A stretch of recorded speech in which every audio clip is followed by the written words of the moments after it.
Welcome to No Prize Podcast. I am the professor. That is Johnny. That is Lucas. What's going on, guys? What isn't going on?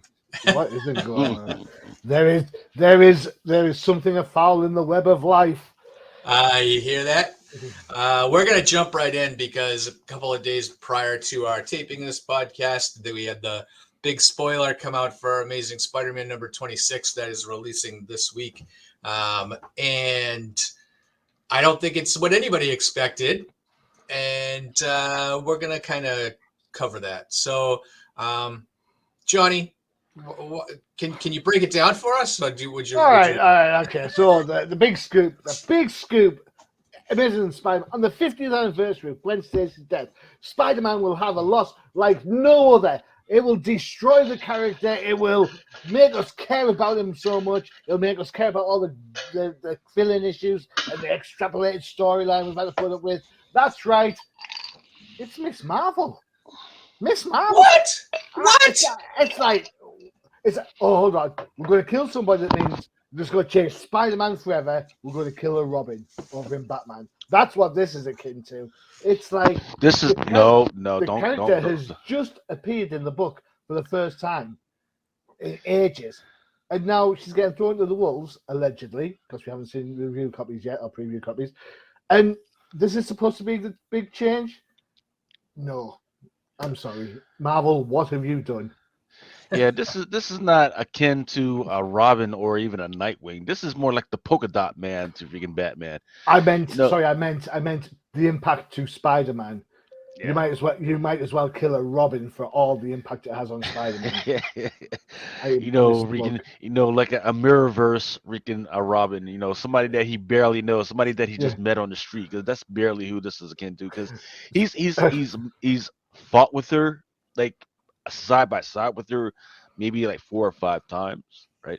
But this is not somebody that he's like, hey Kamala, let's freaking go fight bad guys. No, she just kind of shows up every once in a while, and he's just kind of there when she's fighting, and then that's it, right? They barely know each other, right?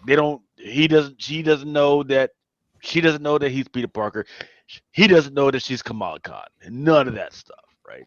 So the impact on each other's lives is very minimal. It's not. I have more of an impact on my local Walmart freaking bagger's life than she's had on his. So for them to go like, oh man, he's freaking just terrified. That's freaking crazy. It's so weird that they decided to go this route. But this is supposed to be the biggest issue of Spider-Man in 50 years. Well, this is the biggest issue. This is the biggest jump-off issue. I mean, the fact that the series by Zeb Wells started off brilliantly with the Tombstone storyline. The Vulture storyline was kind of all right. The Goblin thing was kind of all right. Then we had Judgment Day. Since then, the wheels have fallen off, to be honest. It's... the big issue with Amazing Spider-Man 25 is what happened to MJ. It's terrible. It's supposed to be John Romita art, but there's so many guests and fill-ins and different inkers, and the art looks awful. And you get to the point where, you know what? I genuinely don't care anymore. Just get on with the story. And by putting issues like that in, it just elongates everything, and then they don't pay it off with this. It's bonkers. It would have been better served to do the old comic book school thing where they have 2 storylines running in the same book. Yeah, top half could have been Peter Parker trying to get back to the zone where MJ is, and the bottom half could have been MJ living in the zone. we've seen it loads of times in old school comics. We talk about it on old timers all the time. So, do something like that rather than waste 22 pages and then waste another 22 pages. It's like, oh man, it's just no impact. And the fact, the death, I mean, it not only does it have no impact to Spider-Man, it has no impact anywhere. She's in a movie that's coming out in 3 or 4 months' time. She'll be back. So it's like, I don't want to talk about DC too much, but DC have killed Alfred, and they killed him a couple of years back. And whilst I appreciate that he still appears in like memories and alternative universes and stuff, mainstream Alfred is dead. All right? There's no ifs, no buts, no coconuts. And Batman hasn't, he's had his like character suffering, but the book sales haven't dropped because of it. So why can't Marvel grow a pair and actually make a change to the Spider-Man mythos? It should be MJ. And nobody screams for characters to be killed, but MJ's lived, her purpose is done. She's been the girlfriend. She's been the friend. She's been the wife. She's been the friend.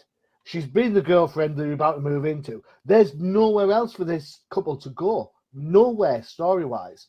She's been pregnant. She's lost a baby. There's nothing left to do. She's got superpowers. There's nothing left to do with the character. She's done. It's done and done. You're just rehashing old stuff now. So, do yourselves a favor, draw a line, and move on.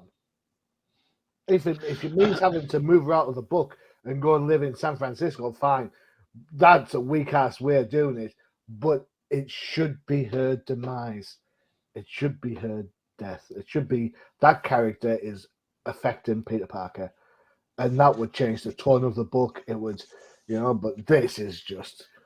It makes about as much sense as, like, what if this was Amazing Spider-Man number 26 featuring the death of Captain America or Iron Man, or so? It's like I'm like, not only is it out of left field, it's out of the universe. Like, this is we were talking just on the last podcast. Is it going to be MJ or Black Cat? We were down to those two, right? And even if it wasn't one of them, it should have been someone in Spider-Man's wheelhouse. Maybe a J. Jonah Jameson or something like that. Even Deborah Whitman would have made more sense. They could have brought Deborah Whitman back, right? Yes. We haven't seen her in 40 years. It's the biggest death in 50 years. You haven't seen her in 40. Here's Deborah Whitman. That Johnny would have gotten 3 copies of that. Ray! I love me some Deborah Whitman. But this is, I mean, killing off Kamala. It's not doing a service to anyone other than the media, where they're saying, hey, we're all up in arms because you're killing off one of the few ethnic characters that Marvel has put a lot of time behind. She has her own show on Disney Plus. She's going to be in a movie in 3 months. That's going to tell you this is a gimmick, a ploy. It's not something that was done for a storyline. I'm going to go as far as saying this wasn't even Zeb Wells' idea. I hope not. If Zeb Wells picks this up, and I know I've interviewed people who speak to Zebs. So, Zeb, there's nothing there for you, man. Come on outside the panels. Come and talk to me. Yeah. Tell me how much editorial input is actually forced upon you with Amazing Spider-Man. Because I tell you one thing, when you were given free rein those first 5 issues, you were absolutely on fire. Yeah. Well, you know how we know it's not his idea? Because it's been done before. This is that same character. Champions number 3, 2016. She died before.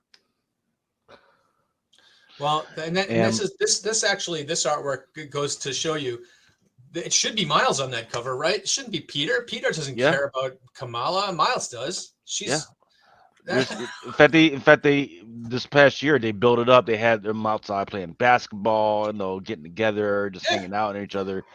So Champions number 3 from 2016. The Taliban blew up a building. He goes in to see this girl. Turns out Kamala Khan was in there as well. She gets killed. Then Mephisto later on comes up to him and says, "Hey man, would you like to save your friends?" And he goes, all I need to do is just take everything back in time and take it back. And then Miles goes, "Oh, well, who's going to freaking die? What do I have to give up?" He says, "You have to give up nothing. All you got." Didn't this also kick off the that outlawed storyline that was aborted during the pandemic? Yeah, something like that. I think it Yeah, was where like, they passed the Kamala's law, well, no. right? So this was This before that. 2016. This was 2016. Oh, Yeah, okay. it was Okay, so before that. this was a different time where she got the crap beat out of her, and So then okay. I have a couple of. I just have a couple of points that Lucas, you're absolutely fantastic on. First off, who's the chick in the right hand corner of that picture right there? But is that Jean Grey? Is Who's that that? Jean Grey? Yeah, Is it? Is that Jean Grey number one? The advertising. I don't Oh, know. It looks like it. Yeah. anyway, the other thing is, um, this. It wasn't that long ago that Jessica Drew got killed Mm. in Spider-Man number one. Yeah. Nobody cared about that. On the anniversary, 50th anniversary of Gwen Stacy's death, if only there was a Gwen Stacy around to knock off a bridge. Oh, wait, there is. Ghost Spider's not selling anything. She's not going to be anywhere other than the Spider-Verse cartoon. Yeah. And what kind of chaos could that cause when they kill off a alternate universe variation of Spider-Woman in the 616? You know, maybe they could start another Spider-Verse war or something like that. Yeah, but no, this. Yeah. And don't forget, there is a lookalike to Kamala Khan that's running around. Her name is Karen. Looks exactly like her and everything. Karen. Yeah, I know. So there's all types of other people that are running around inside the MCU right now. Doc Strange, the Doc Strange that's in there, he's a different variation of the Doc Strange. He's the same guy, but he's like an earlier version of Doc Strange.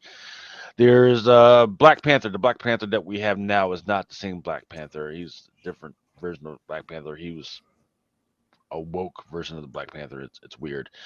Um, who else we got? Tony Strange. Tony Stark. Don't forget, the original Tony Stark died, and we got what we got with this one. I'm not sure what the fuck. I forget what the heck was going on with this one. Two So caps. yeah, Two yeah. Captain Americas. Mm-hmm.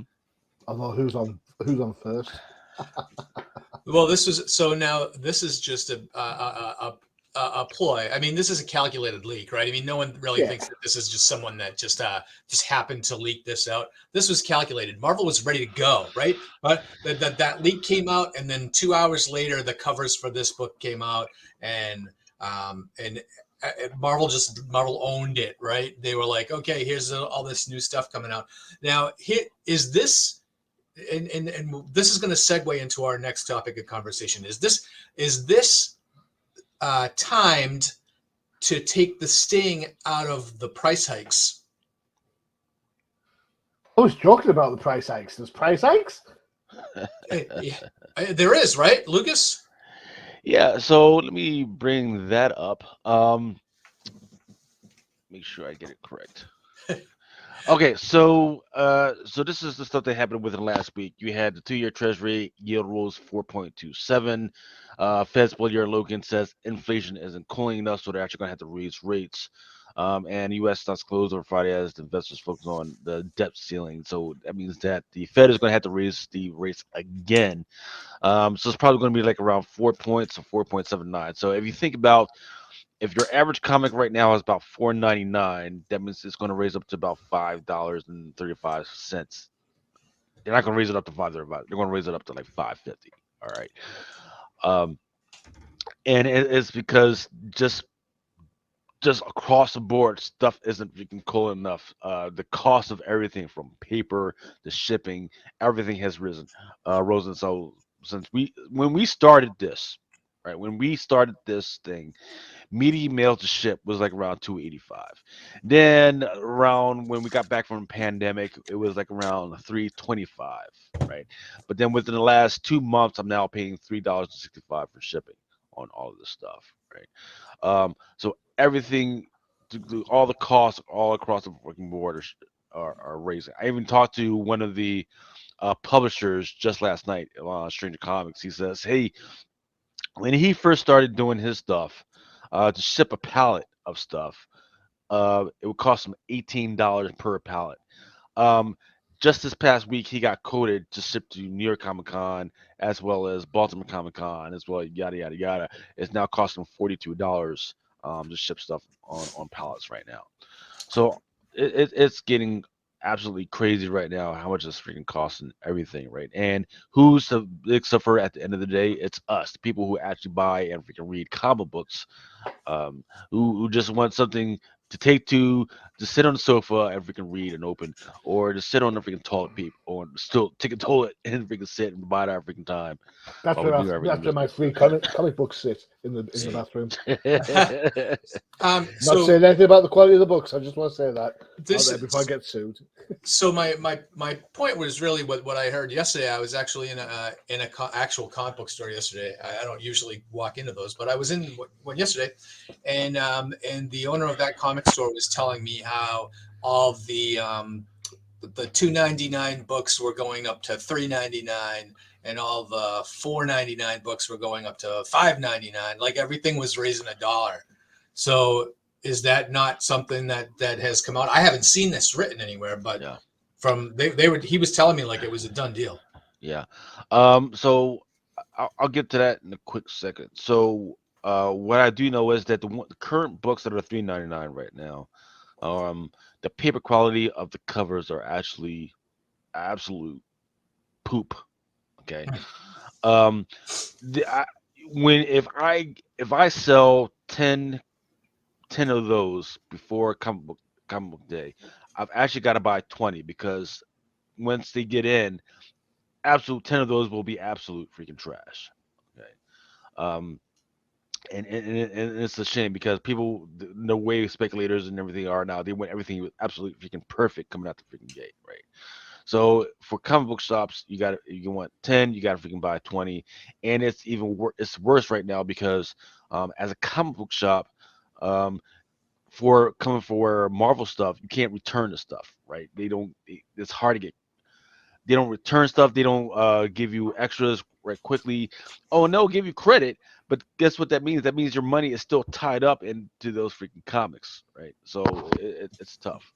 The other thing is, this just came out through Diamond where they put this word out, which is weird because even Marvel didn't put the stuff out.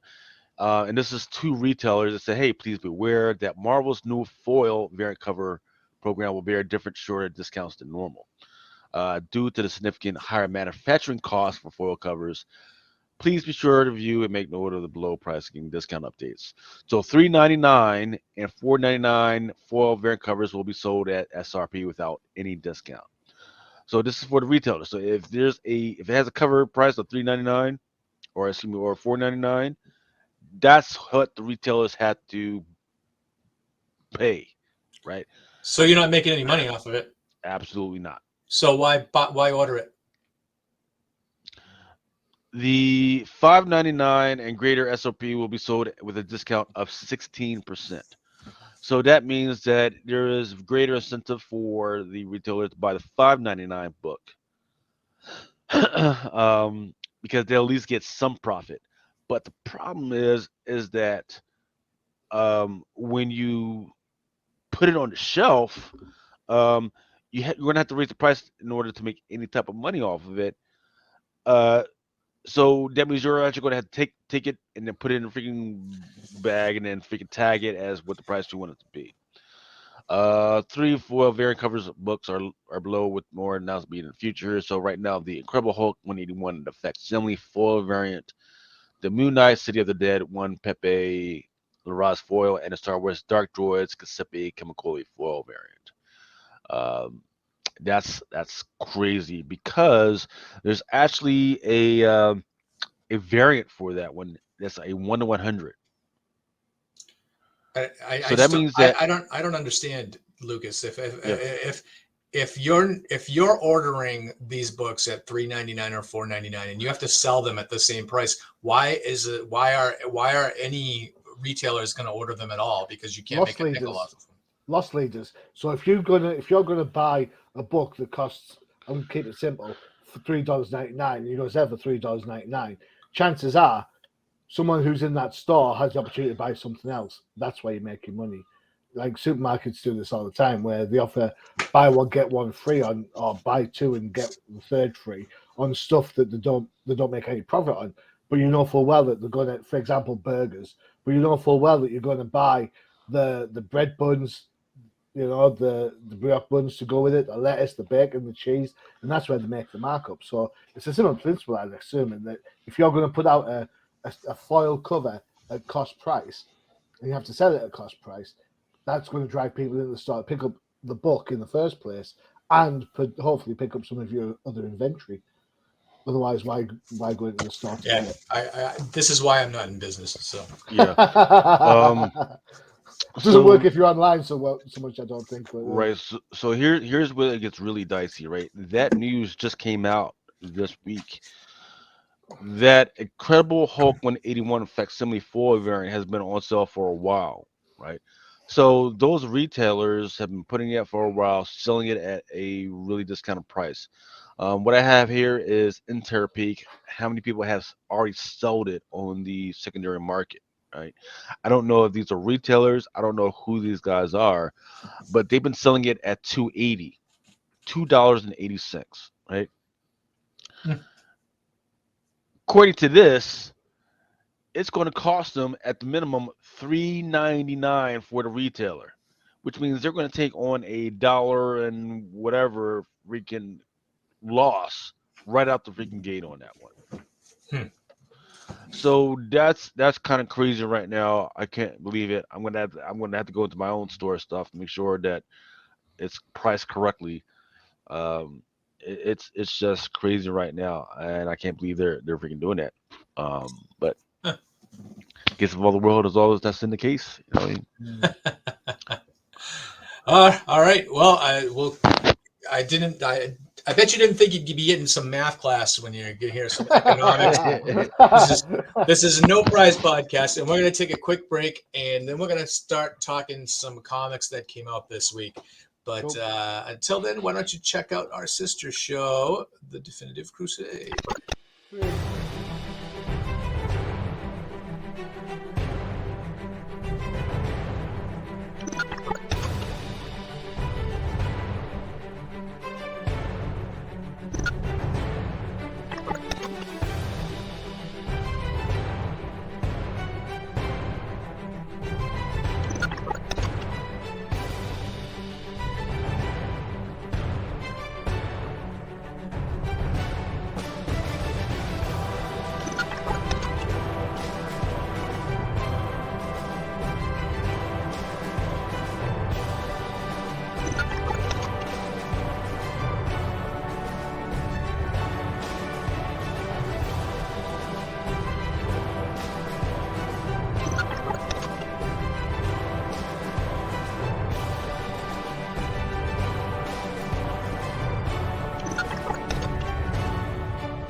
All right, make sure to check out The Definitive Crusade, starring that guy over there. Every other week, opposite us. So let's start talking some of these books that came out this week. Well, we had the very first issue of The Avengers, and let's go through that real quick. We had Jed MacKay on writing, C.F. Vila on art, Federico Blee is the colorist, and I don't have who else we got. I know it's VC's Corey Pettit on letters, right? Yep, that's all I wrote. That's all I read. I don't blame editors and stuff. I always blame editors, but it's the same. It's the same group. Well, the problem is ASM's proven that editors don't count because it's a business decision. So yeah, absolutely. So this is the first issue of Jed MacKay's book. We've been very vocal about our kind of tiresome Aaron run, and I think that collectively, I think we were all excited for this new first issue. The issue, not a lot happens. We have Ms. Marvel, which we knew was going to be leading this group. Captain Marvel. Uh, Not Miss Marvel. Wow, excuse me. I Miss have Ms. Marvel's Marvel just on the been- brain. She's been killed. She's just been killed, so she ain't in this book.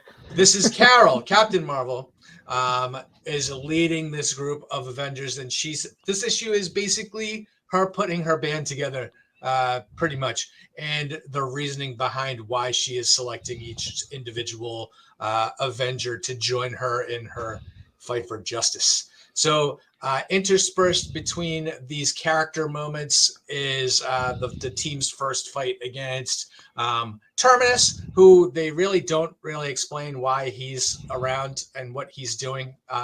He's actually looking at Project Pegasus for a black hole reactor, which a nice little world-threatening object. So what we expect. The thing that I kind of found interesting in this issue, and I don't know if you guys will agree with me, is Captain Marvel's reasoning behind a few of these characters and how they portray them. So it seems like each character is kind of this tragic reason or for joining the group. Thor, what Thor's been through in his book with, and then with Black Panther and them calling him the most dangerous man on the planet, which I actually kind of thought was kind of funny and a little bit weird. But then as far as where she recruits Vision and in Captain America, the Sam Wilson version of Captain America, because they're the heart of the Avengers, and they keep them. They'll keep the team grounded, which I hope is the case, right? Because one of my biggest problems with the last run was that everything was a world, a universe-threatening event. Here, I'm hoping that maybe this brings the Avengers back down to Earth a little bit, and become Earth's mightiest heroes, not the universe's mightiest heroes. And then, of course, the last page spoiler where Miss Marvel dies. No, no, it's Kang. Kang man. shows up, and if we all read the Timeless book a couple of months ago, so this was kind of just we all knew this was coming. So the last page was not really a surprise to me at all. But I love the lineup. The only character I think is missing is Hawkeye. If you put Hawkeye on the team, it would be a real classic lineup. But I'm excited for where this is going. I mean, where I kind of thought maybe the writing was maybe a little simplistic, but I thought it was great. What did you guys think? So Lucas. we have an Avengers book where you have actual Avengers in it. Yay! You have a book where they're not fighting against themselves. Okay. Yep. Not yet. But you got an all-out universe ending. They're fighting against for the sake of the freaking universe. Then you freaking lost. So I'm giving this one a 7 out of 10. Right? Like it was close, but no cigar on this one. The dialogue terrible. I feel like bringing Black Panther as the guy who's supposed to have the freaking dialogue. Those one good dialogue, those one good one-liners that hey, let's motivate everybody. Like, hey, where were you? What will you say to your grandchildren when they asked you to be an Avenger and everything? And it's supposed to be, yes, let's freaking rise up. Like, no, you're corny. You're corny, man. I'm sorry. Really? That's not again. I'm not feeling you. I'm not feeling T'Challa right now. Let's kill this character off. Let him lie in peace. That's why you brought Tosin aboard, right? And let's push T'Challa out to off with its ancestors. Let's let him be out there. All right. Let's do that with Thor as well. Let's let him go off into Valhalla. Right. Let's retire those guys. Let the gods be gods and let them rest in peace. Right. Other than that, man, freaking it's got a good vibe. It's got a good vibe to it. I get where they're going with it. It's just that I don't need more of the same with the Avengers, right? Because here's what I want to be able to do. I want to be able to say, take this, give this to my kids, and say, hey man, freaking, this is pretty cool. Here, read this. Instead of there's too much dialogue that leads up to nothing, right? Too much dialogue that doesn't give enough information about what the heck is going on. There's a new bad guy that I don't that they're not going to understand who this guy is, right? They didn't take enough time to explain, especially for an Avengers one, right? Who is this bad guy? Who is this terminus freaking guy that's rolling around, freaking that just killed the freaking universe? This is this. These are comic books, right? These are it's supposed to be for the kids, right? Um, because I had a copy last week of this, and my kid was like, "Hey, what are you reading?" I was like, "Hell, it's Avengers, the new Avengers book, right?"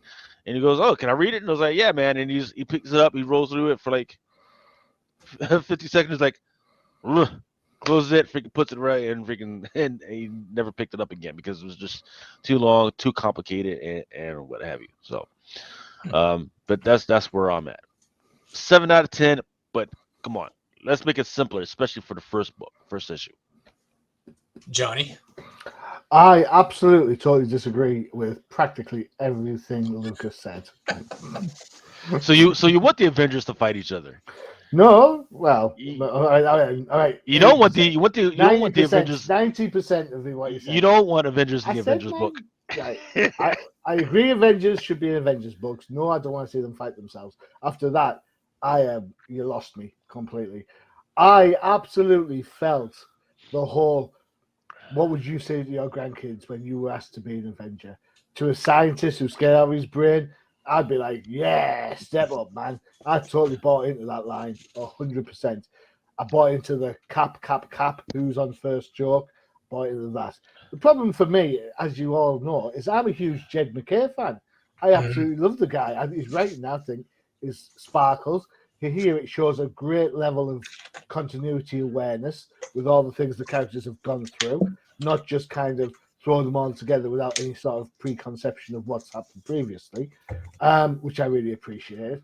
Apart from the colorist, which on Black Cat was Brian Reber, this is the Black Cat creative team, so I don't have a problem with this. I do say the faces change a lot. Carol's not consistent throughout the book, which annoys me a little bit. I think there is a missed opportunity. I don't think I like Tony Stark on this team. I think it would have been a more interesting story down the line if you put War Machine on, because of obviously Carol and his relationship, how that affects her leadership. What happens when something goes wrong? Is Iron Man just going to walk in and take over? You know, I don't know. So I think there's a missed opportunity there for sure. Loved seeing the Vision again. I loved his reasoning. I thought his reasoning was brilliant. Same for Scarlet Witch. I thought that was perfect. The fact that she was like, you know, the Avengers are the unstable part. I only have one question in the book, and that's when's Black Cat joining the Avengers? Issue 4, right? That's usually when they bring in the big guns. Yeah. Black Cat issue 4. But I mean, that's kind of what goes without saying, right? Because Jed McKay. Well, right? Jed McKay wrote the timeless thing with Kang as well, so you know he's obviously what impresses me. I think with his Avengers stuff, rather than just his Black Cat stuff, which was a little bit off into a corner of itself. Jed's actually put a lot of thought and effort into the continuity and like tying things up, and you know, he's shown that he's writing for the long haul, not just for like a quick comedy moment to sell a book or anything. So I thought, yeah, I'm all in on this. I thought it was a solid. I would give it a solid 4 out of 5, definitely, with the art being the one that's a little bit wonky. I But actually like the art. I like a lot of the art. Don't get me wrong. There's a panel early on where Carol stands up after being sat down, and the suit looks baggy on her, and I'm like, really? And then the face changes, the nose changes. It's just a little distracted. And I think the colors really brought it out too. I thought the coloring on it was really especially good. towards the end of the big battle. So Yes. I didn't know how I felt about Kang when he first popped up, because I was like, oh, not more Kang, but really it's just an extension of the Kang that we've already had. So let's go. Yeah, the my one thought about Kang really is that this is um, the new Thanos, right? So I mean, Kang is running around the MCU. He's going to be in all the movies. So Kang is this guy. You kind of have to use Kang, right? I hope he's not. See, this is what happens. Thanos was a CGI creation for the movies. No way Thanos is allegedly sexually assaulting anybody because he's a computer graphic. You put a real actor in there, that's when the shit hits the fan. Pardon me, Uh, French. that's Allegedly, allegedly. I don't want to get allegedly. sued. Thanks. Cheers. All Sorry. right, all right. So so Oh, two out just of one more three. point. I put this on my pull list. I have put this book Oh, on my. So that's how this is how impressed I am. This is on my pull list. Just as well because it'll take the space of Amazing Spider-Man in about 2 weeks' time and dump that well, pile of I crap. think all three of us are hoping that this is the return to glory for the Avengers, um, and it's been a long time coming. So, all right, let's move on to our next review, and that is going to be the Hulk Annual #1. Give me just 1 second while I get the credits on this. Oh, I might be able to help you out with that. Just 2 seconds. Do I have it still uploaded? I do. It'll I be a do. race. Writer David Paposi, artist Kalo Mahalo, color artist Edgar Delgado, letter production VC Square Bati, cover artist Gary Frank and Brand Anderson, with cover artists variants Clay Hamner, Dave McKay, Gould Sharp, and Rachel Rosenberg. Assistant editor Michelle Woo! Marchese and Will Mossad, editor, and Sobolewski, editor in chief. All right. Well, thanks, Lucas, because I was very poor and I didn't have the credits ready for me. Um, the Hulk Annual #1 is kind of like not a continuation of Al Ewing's run from last year. We're gonna totally forget about the the run that just ended, right? We Yes. I think we all kind of thought that that was just a bit too silly. But here it looks like we're getting back into the horror aspect of the Hulk. This book actually is kind of one of those found footage type kind of uh, stories where it's kind of Hmm. like a Blair Witch project where they find the video and they play it, and it's these guys making a documentary on the Hulk, and every bit they have the bits of the Hulk actually kind of running around, and then you get to the kind of the horror part. I thought this psychologically worked for me on that level. Um, what it did for me was it got me ready to enjoy the next run that's coming up. Um, Yes. so, Lucas, what did you think of Hulk Annual #1?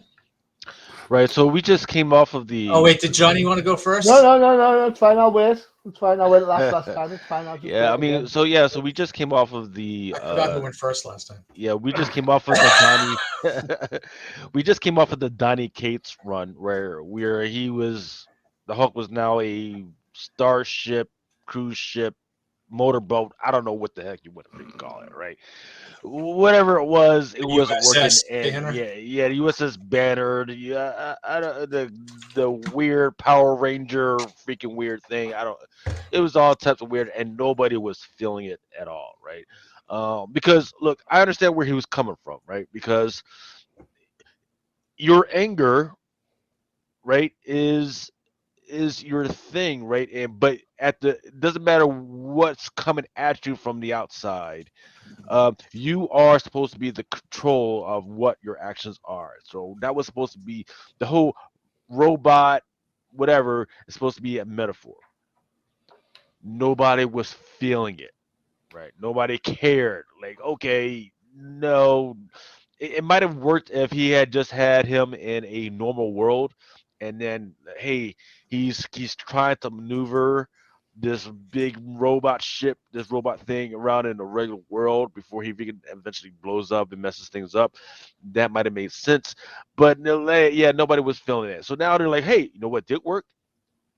Al Ewing's run where they actually turned the Hulk into the Immortal Hulk, and they did this weird horror, that really good horror bent, right? Where this big hulking green monster is an actual monster, and it gives you a lot of the point of view shots from actual people that don't know David Banner. They just know there's this big green freaking thing that's out there to kill and destroy, right?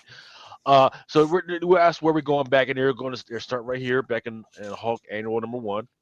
And I'm glad that we can see it because those were really enticing. Those were really good, right? And the fact that they actually decided to go with the found footage. Thank you for pointing that out. That found footage, which is I when it comes to horror movies, I love that genre of found footage stuff. That's really going to be good. So if they wanted to do a movie where it's just found footage stuff of the Hulk, that would be freaking amazing, right? I don't care for them to make the Hulk good. I don't care about David Banner's feelings and all that other stuff and making excuses for him, right? Let's just freaking break it off. Let the freaking Hulk go freaking mad and crazy, and let's get after it. Let's show how dangerous the Hulk really is. Go ahead, Johnny. Johnny, what did you think of the Hulk Annual #1? All right, so this is written by David Propose, as you mentioned. First crossed my path on Spencer and Locke for Action Labs, and of course, actually, for those who haven't seen that, that is a Calvin and Hobbes sort of adult homage in lots of different ways. Of course, he's also been on Savage Avengers for a while. This book, the main story works in an odd way. Much like the Avengers, it's kind of like a step by step of the Hulk. Whereas Avengers was step by step by the Avengers, this was step by step by the Hulk. Not quite. The artwork's all right, fair enough. Do I need to read this book? No, I don't. Is it part of continuity? No, thank God. I don't know. For me, it's like it's a throwaway book. It does one thing or the other. The main pull of the book is the fact that the second part of the story is written by Philip K. Kennedy Johnson, who is currently tearing it up on Superman over at DC. So if you like your Superman, or if you like his writing on Superman, check this out. I do feel that they are mining the Al Ewing stuff. Is it a little bit too late to go back and say, well, hold on a second, we tried something new and it didn't work, so we're going back to what worked? If that was the case, just get Al Ewing on the book again. Yeah. I don't know. Why would you try and ape a style? I have no idea. The Hulk, the Horror Hulk book did absolutely nothing for me. I know I am in the minority for that. I know that everybody thinks it's the best thing since sliced gamma bread. Not me. I'm like, whatever. It's what, it couldn't die, and there's monsters every episode. It couldn't, there was no real risk. So we dissed the X-Men for that, and yet we applaud the Hulk for it. Really? You either like an idea or you hate an idea. Which one is it? Pick a path. So for me, this was kind of a bit of an interesting way to pass the time. As Lucas said earlier, it's a book. If you read your comics on the toilet, this will be the one for me. Thank you. Good toilet reading. Hey, I'm a big fan of whatever I can read on the toilet. It's good. I actually no. So the last words on this book, I think that Donny Cates's run was very forgettable, and if this can continue what we think Al Ewing's run was like, then Philip Kennedy Johnson is the new writer on the new Hulk series coming out next month. So I'm on board for it. The horror aspect of Hulk was the first time I actually liked Hulk, and the first time I actually had it on my pull, because I was never really a big Hulk fan, and Al Ewing made me one. So hey, if they can capture lightning in a bottle twice, do it. So I'm looking forward to it. I'm on board for at least the first handful of these next issues. But I actually like this found footage type aspect of the book. I thought it was you don't make Hulk the main character of the book. He's always Absolutely. he's the force that comes in, and that's the kind of the aspect I think you should take with the Hulk. So, all right, so let's move on to our final review, and it's the 700th issue of the Fantastic Four. And if you guys think that 700 is kind of low for this book because it is the flagship original Marvel issue, it's because the Fantastic Four wasn't published for a couple of years, if you recall.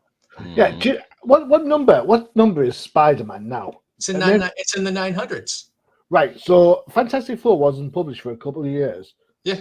And somewhere along the line, Spider-Man jumped 200 issues. Lapped it because because Spider-Man comes out 3 times a week, right? 3 times a month, but 3 times a month, right? Yeah. So Yeah, Fantastic Four was a weekly, so there you go. Or it's gonna be a monthly. yeah, there was So- a time where Spider-Man in the Dan Slott era, the Brand New Day era, where Spider-Man was coming out almost on a weekly basis. So yeah, it's in the 900s, and Sorry to the poor bastard who buys every single issue of Spider-Man. Good Lord, there's a guy out there I know who's got Amazing Spider-Man number 1 through 985, and he's just now his freaking rates are getting freaking rosin. So God bless that guy that's out there. Well, Johnny, why don't you take us through? All right. Okay. So this is written by Ryan North, art by Ivan Coelho or Kello, depending on Coelho. Jesus Aberbatov is on colors. This is Joe Caramanga. Has to have the best name in comics, hasn't he? With the word manga in there. So basically, the Fantastic Four behind this gorgeous Alex Ross cover is a petulant child spouting on about how good he is and how big and brave and brainy he is. And when he loses because he's still big, bad, and brainy. I'm thinking of another word beginning with B that I can't say because it's a public show. You want to know what happened to Doc Strange in the Infinity War when he's doing all the skiggly pokey and find out all the different time zones to find out which one is the one where they can actually defeat Thanos? You know what? That's that trick in this book. That's it. Doom is upset that Valeria's being shipped off to the neutral zone, not neutral zone, phantom zone. Is it phantom zone? Negative zone. They're all the same zones, Christ's sake. Yeah. Shipped off to the negative zone for her protection, and she's due to come back in a year's time with the rest of the kids. He gets hold of a time machine. I have no idea where that's from, and decides to go back in time. She tries to change things several times over and realizes that what Reed did was the only way that could save the planet, basically. And then there's some cock and bull about how, I just so happened to find a gap in the armor. It's that looks well, so can't pronounce your name, Iban, but your art's spot on. No, I just don't get it. I don't understand why. I just don't understand why. That's it. Why is this book existing? Why is it going down this route? If the kids are going to be an issue, why put them in there in the first place? I mean, no one's seen Spider-Woman's kid for the last 10 years, it seems. So, that's true. So no one's crying over that little cherub. So I don't know. I think the Fantastic Four's lost its way again. No. When you think of all the crap that Reed's done and everyone's still his pal. Crazy. Lucas, what did you think of Fantastic Four number 700? Usually when you have a big number like this, it's either you usually had a big story that's leading into issue number 700, or hey, this is going to be a huge freaking story, and I could tell none of that from this stuff, right? This is supposed to be the joint where like any reader is like, hey, let's see what's going on with Fantastic Four number 700, and they pick up and go, oh, that's what's going on. That's not what we got here. We got like, hey, the guy's chilling, which is I love seeing the guys freaking chill and do that every once in a while, but that's not what I expect from number 700. Not for 5.99. That's before Five the five price for hike. 5.99. This is what I get. I get a book where halfway through they're freaking chilling. You got them sitting around in their lazy chair, or you got them in a bed sleeping, or you got them having a drunken amnesia thing where they're forgetting. Bro, that's me on a Thursday and a Friday night, man. That's Friday night, Saturday night. All right, salute. All right, that's not why I'm paying 5.99. I'm paying 5.99. I want to pay 5.99 to see Fantastic Four do Fantastic Four stuff. Punch up the big guys. Or tie him up. I want to see freaking Ben Grimm stomp the crap out of somebody. I want to see Johnny Storm, who they now for some reason has him in an 80 porn stash freaking look. I don't know what the heck is going on with that freaking 80 porn stash. Looks like a freaking uh child sex offender with that freaking look. They need to fucking cut that crap off. All right. Um, don't do that to my man, right? And then you got freaking Doom showing up. He was supposed to be the king of his own freaking kingdom, right? But what do we have him do? He just rise without any type of fanfare. And what do you got him doing? You don't got him. You got him freaking playing the piano. Like that's with those crazy ass metal hands. He's up there playing the piano. No, that's not the way that shit works. No. So there's I what I can say is unequivocally is that hey, I expected more out of number 700, and this was not it. It is selling well, right? Because I think a lot of people are like, hey, you're supposed to be something big out of Fantastic Four number 700. This is going to be the freaking thing, and guess what? They're going to be surely freaking disappointed on this one, and so am I. I'm sorry. I think we're of one mind on this because you're right. 700 issues, and you bust out Doctor Doom for this. There should be some huge kind of ramification issues, or what would have been a great twist? Have Doom actually save the kids. That would have been Yeah. great. And instead, it's Groundhog Day all over again, where every page, you get to see Doctor Doom trying to save the kids, and then they have a different adjective each time he fails, and inexcusable, insufferable, and blah blah blah. I was like, okay, whatever. And then he fails at the end, and goes away. And there was no movement in this story. It was just everything backwards from the first 6 issues, where we know the kids are in the negative zone. We know that Ryan North just wanted a smaller cast, I guess. So he wrote out all the kids.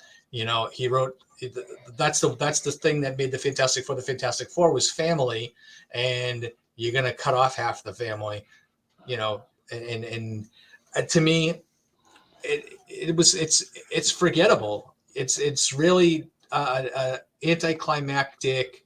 Um, Issue 700. You expected a big kind of anniversary celebration kind of issue, and you didn't get it. So I don't know.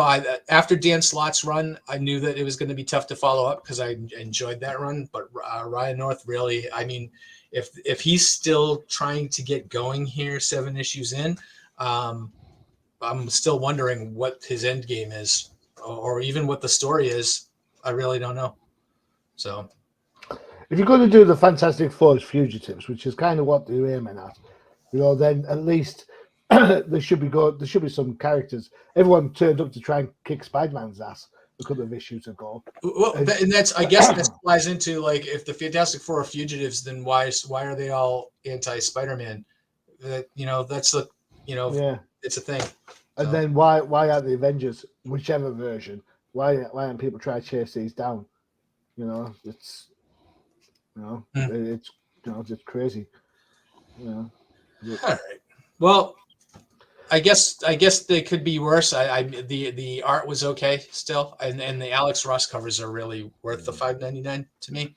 But Well, the only problem is Miss Marvel dies in this issue.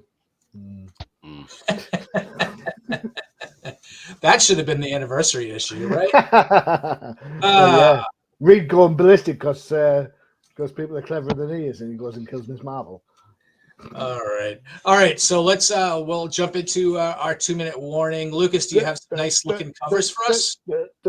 All right. Yeah, Oh, let's get into it. See Felipe. if we can let's see if we can get into it. I talked about this one earlier. The Star Wars Dark Droids #1, the Racial Stott Scourge Virgin 1/100.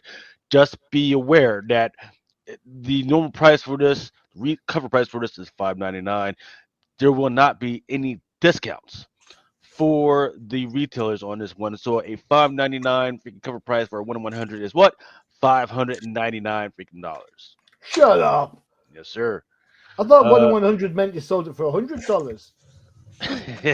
no, that's how many you had to buy in order to freaking Yeah, get it. Yeah. I get that. And then you sell all the other 99 at cover price, and you get charged $100 for it. But you're not gonna sell them at $5.99 because it costs you $5.99. Yeah. Here's your Danny Ketch Ghost Rider. Looks like there's a new character on the cover. And here's your Momoko for that one. I almost picked that book to look at this time. Cult of Carnage, Misery. There's your new Spider Boy that everybody's been going on about. Everybody's kind of anticipation of the new origin that's supposed to be in this book. Why is his head shaped like a? Doesn't he look like Impulse from Flash? I think So is he supposed to be? Yeah. some has suspected that maybe he was the original Spider that bit Peter Parker and Silk, and that he's mutated into a boy. But this is the issue where we'll find out what the actual deal is. Stream Venomverse 1/25 Steg. Invincible Iron Man second print. Why is there a White Queen on that cover? Why is the Silver Centurion armor? I don't know. Why is Spidey in his black costume? Star Wars #35 Phil Noto. Why is his lightsaber yellow? I don't know, but he just went through a storyline where his thing broke, so he had to build a new one. There's your 40th anniversary cover. I like that one. Very Al Williamson. It's a little ancestral, but okay, get into it. What, you could tell Luke? You know, look at Han Solo. Look at Han Solo in the background, like I don't That's know the whole thing. I don't know what's going on here. Just hold me. It's just your Star Wars Bounty Hunters Gay Pride variant. What makes that a gay pride variant? I've asked the same thing. I don't know. This is your Alex Maleev for That's a good cover. #35. Oh, Your Dirge variant. Who? Dirge by Idiot Lee. Who? Dirge is the character. Who? Who the heck is Dirge? It's that dude there with the big gun. I've never seen him before. Oh. Is he a new character? He's been around. I've never seen him. What book did I miss? Oh, a bunch. One of the multitude of Star Wars books. Bloodline Daughter of Blade. There's more Star Wars books than Bat books. That vampire book sucks. George Perez 1/100. They're coming out with a bunch of George Perez variants, right? And it's all old like sketch work that he did. Yeah. That's cool. I'm on board for that. Yep. Miles Morales Spider-Man. This is your 1 in 10. Will cost you like $59 or something. yeah, I don't know what's going on, but yeah, there's your Torrin Clark. Silk, second print, Momoko. Hellcat.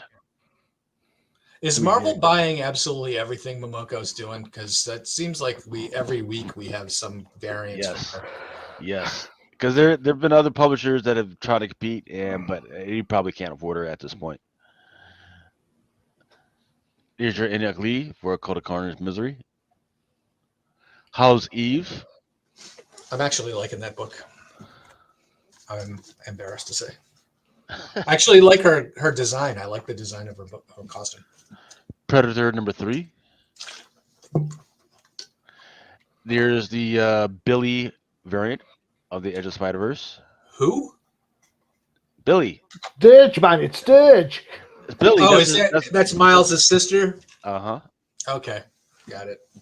Here's your 1 in 25 by Ricky Rodriguez. How does Billy have spider powers? Did she get bit?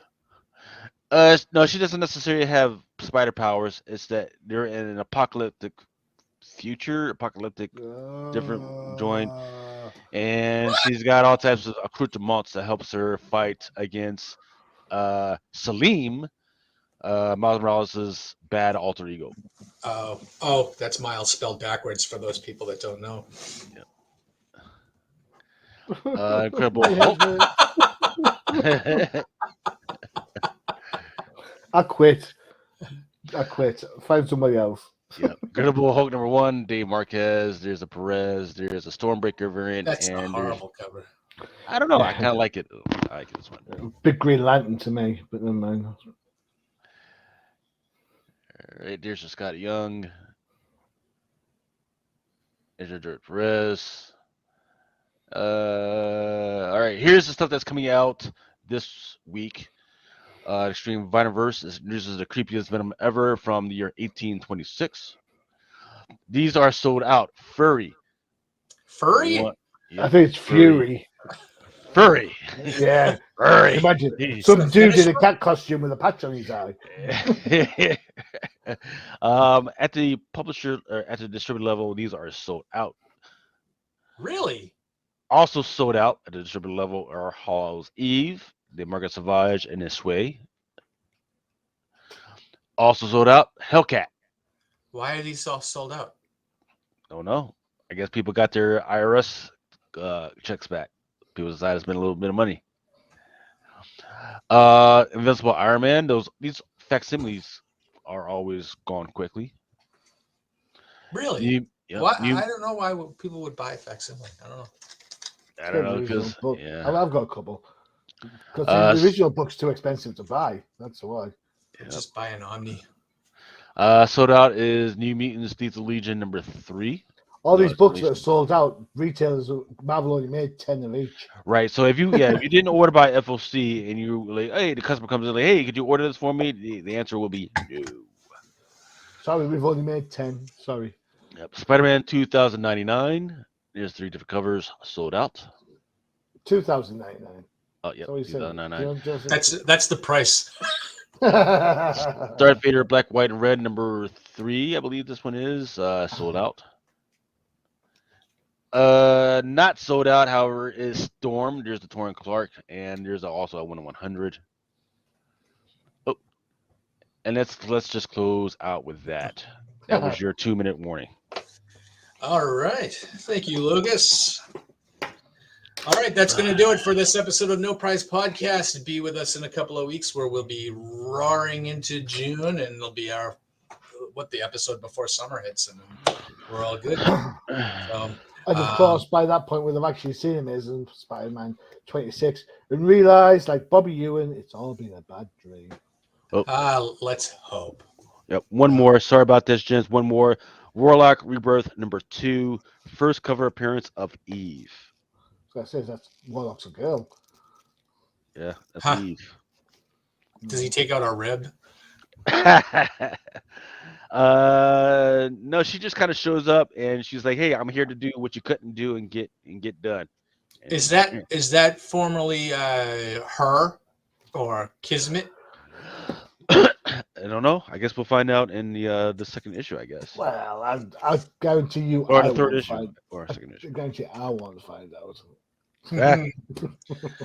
All right. So thanks again. We're out again, and we'll see you in 2 weeks. Until then, stay safe. Adios.